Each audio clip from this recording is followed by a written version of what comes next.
आप लोग अपनी स्क्रीन के सामने एक पिक्चर देख रहे होंगे और मुझे लगता है कि आप लोगों ने इन्हें सुना भी होगा, इन्हें देखा भी होगा और इनके बारे में जानते भी होंगे। एक हमारे देश के अभिनेता कह लीजिए, हमारे देश के राजनेता कह लीजिए, और इन्हें आप लोगों ने कई मूवियों में भी देखा होगा। तो आज हम लोग शत्रुघ्न सिन्हा के बारे में बात करने वाले हैं। कुछ और पिक्चर देख लीजिए इनकी। ये आप देखिए, इनका परिवार है, इनकी पत्नी, इनकी बेटी और इनके दोनों बेटे। ये आप देखिए, इनकी बेटी हैं। और ये देखिए शत्रुघ्न सिन्हा की शादी की पिक्चर भी आप लोग देख रहे होंगे एक तरफ। और आपने देखा होगा कि 2022 में इन्होंने टीएमसी पार्टी ज्वाइन की थी, ममता बनर्जी की, और वर्तमान में ये लोकसभा सदस्य हैं टीएमसी से, पश्चिम बंगाल से। तो शत्रुघ्न सिन्हा की अगर हम लोग वास्तविक नाम की बात करें ना, तो इनका वास्तविक नाम क्या है? शत्रुघ्न प्रसाद सिन्हा इनका पूरा नाम है। और इन्हें शत्रु के नाम से भी जानते हैं, शॉर्ट गन के नाम से भी आप लोग जानते हैं। और ये स्वाभाविक सी बात रहती है, आपने देखा होगा एक आपका वास्तविक नाम होता है और फिर आप देखते होंगे कि आपके चाहने वाले आपका एक अलग नाम रख देते हैं, जिसे उपनाम कह देते हैं। इनका जन्म 9 दिसंबर 1945 में हुआ, यानी कि आज़ादी के पहले ही इनका जन्म हो चुका था। और आप सभी को मालूम होगा कि भारत आज़ाद कब हुआ था? 15 अगस्त 1947 में। पटना बिहार ब्रिटिश भारत में इनका जन्म हुआ था। और वर्तमान की पटना को अगर आप लोग बिहार को देखना चाहें ना, तो देखिए हमारा प्यारा भारत है, इसमें ये बिहार देखने को मिलेगा। पटना इसकी राजधानी है। और आप देखेंगे इसकी सीमा उत्तर प्रदेश, झारखंड, पश्चिम बंगाल से लगती है और अंतर्राष्ट्रीय सीमा नेपाल से लगती है। यहाँ विधानसभा में 243 सीटें हैं, विधान परिषद में 75 सीटें हैं, राज्यसभा में 16 सीटें हैं, लोकसभा में 40 सीटें आपको देखने को मिलेंगी। इनके पिता का नाम देखें तो भुवनेश्वरी प्रसाद सिन्हा इनके पिता का नाम, श्यामा देवी सिन्हा इनकी माता का नाम। और पत्नी की बात करें तो पूनम सिन्हा इनकी पत्नी का नाम है, जो आप देखेंगे अभिनेत्री हैं, एक्ट्रेस हैं और पूर्व मिस यंग इंडिया भी रह चुकी हैं। और इनके अगर आप बच्चों की देखें तो लव सिन्हा अभिनेता हैं, कुश सिन्हा, सोनाक्षी सिन्हा ये अभिनेत्री हैं, सोनाक्षी सिन्हा इन्हें भी देखते होंगे। विश्वविद्यालय की बात करें तो पटना विज्ञान college, film and television institute of India, Pune से इन्होंने शिक्षा ली हुई है।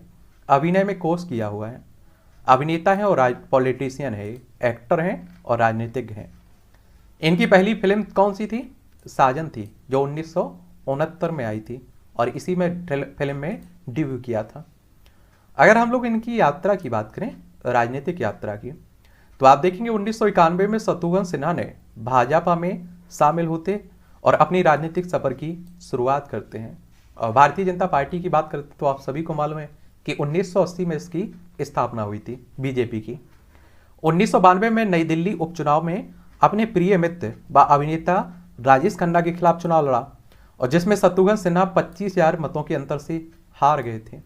यानी कि पहली बार इन्हें हार का चुनाव का सामना करना पड़ा था। प्रधानमंत्री अटल बिहारी वाजपेयी के अंतर्गत कैबिनेट मंत्री बने। उन्होंने स्वास्थ्य और परिवार कल्याण विभाग जनवरी 2003 से मई 2004 तक संभाला। पोत परिवहन विभाग अगस्त 2004 में संभाला इन्होंने। और फिर आप देखेंगे कि मई 2006 में भाजपा संस्कृति और कला विभाग के प्रमुख नियुक्त हुए। 2009 में भारतीय आम चुनाव में, यानी कि लोकसभा चुनाव में, बिहार की पटना साहिब लोकसभा क्षेत्र से इन्होंने जीत दर्ज की थी। और उन्होंने अभिनेता शिखर सुमन को कुल 3,12,642 मतों से पराजित किया था। एक बड़ी अंतर से इन्होंने हराया था और चुनाव जीते थे। 2014 में आम भारतीय चुनाव में, यानी कि जो आपके लोकसभा चुनाव होते हैं, इन्हें आप लोग भारतीय आम चुनाव कह देते हैं, पुनः पटना साहिब लोकसभा क्षेत्र से सीट पर चुनाव लड़े थे और विजय हासिल की थी इन्होंने। लेकिन आप देखते हैं कि 2019 में भाजपा छोड़कर कांग्रेस का दामन थाम लेते हैं और पटना साहिब से लोकसभा चुनाव लड़ते हैं, लेकिन वो हार जाते हैं। क्योंकि 2019 में आपने देखा होगा मोदी लहर अच्छी चल रही थी, तो उसी कारण इन्हें हार का सामना करना पड़ा। मार्च 2022 में सिन्हा आसनसोल निर्वाचन क्षेत्र के लिए उपचुनाव लड़ने के लिए अखिल भारतीय तृणमूल कांग्रेस में शामिल होते हैं।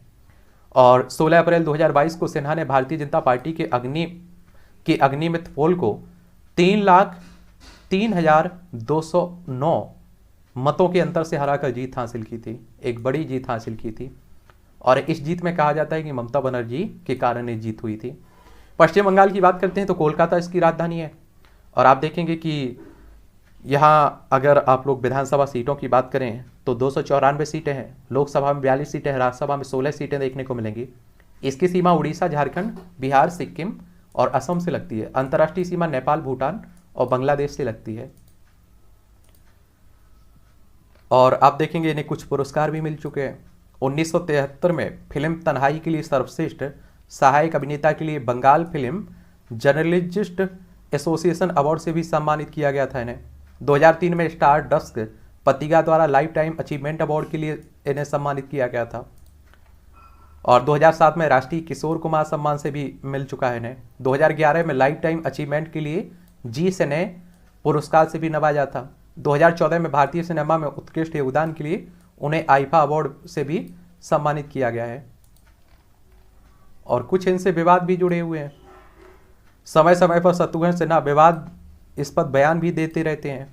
उनके बयानों से में अमिताभ बच्चन और शत्रुघ्न सिन्हा में आपसी मतभेद भी पाए गए। और अमिताभ के द्वारा शत्रुघ्न सिन्हा को फिल्म सेट पर कई बार चेतावनी भी दी गई है। और परंतु शत्रुघ्न द्वारा विवादास्पद बयानों का दौर चलता रहा।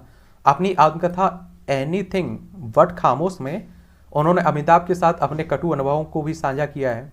एक किसकी आत्मकथा है? शत्रुघ्न सिन्हा की। 2013 में यश चोपड़ा की प्रतिमा के अनावरण के दौरान शत्रुघ्न ने अपने भाषण में रानी मुखर्जी पर भी एक टिप्पणी की थी और जिसकी मीडिया में काफ़ी आलोचना भी की गई थी। तो एक शॉर्ट बायोग्राफी है ये किसकी? शत्रुघ्न सिन्हा की। और वैसे तो अगर किसी की ज़िंदगी को देखा जाए, किसी के बारे में बात की जाए तो बड़ा मुश्किल होता है पूरा सभी उसके पक्ष शामिल कर पाना। इसलिए स्मार्ट डिग्री यही होती है कि उसके बारे में एक बार उसका पारिवारिक बैकग्राउंड देख लीजिए, उसकी शिक्षा देख लीजिए, राजनीति में है तो राजनीति को देख लीजिए, अगर फिल्मी एक्टर है तो उसके बारे में जान लीजिए, उससे कुछ पुरस्कार मिले हुए हैं, विवाद जुड़े हुए हैं उससे, तो उन्हें देख लेना चाहिए बस। चलिए, और किसी के बारे में बात करनी हो तो आप लोग नीचे लिख सकते हैं। जब भी समय मिलता है आप देखते हैं कि हम लोग देश विदेश के जो भी चर्चा में व्यक्ति रहते हैं उनके बारे में हम लोग जानते रहते हैं, बात करते रहते हैं।